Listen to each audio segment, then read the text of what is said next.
தமிழகத்தில் விலை உயர்ந்த இருசக்கர வாகனங்கள் தொடர்ந்து கொள்ளையடிக்கப்பட்டு வரும் நிலையில் கொள்ளையர்களை பிடிக்க முடியாமல் போலீசார் திணறுவதாக குற்றச்சாட்டு எழுந்துள்ளது.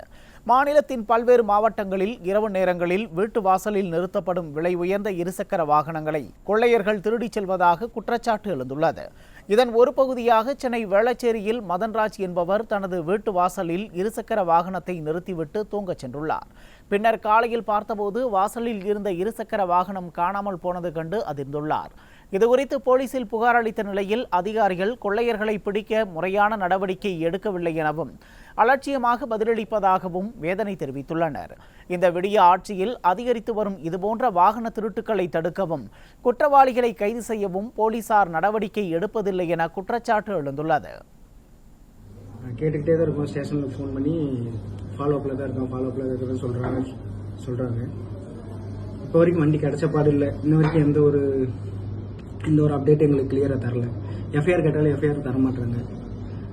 கேட்டால் எங்களை திட்டுறாங்க. 100க்கு ஃபோன் அடிச்சு தெரியுது, நீங்கள் டிஸ்க் லாக்கு அதெல்லாம் வாங்கி போட மாட்டீங்க, ஏன் 100க்கு ஃபோன் அடிச்சு சொல்கிறீங்க அப்படி இப்படின்னா எங்களை திட்டுறாங்க.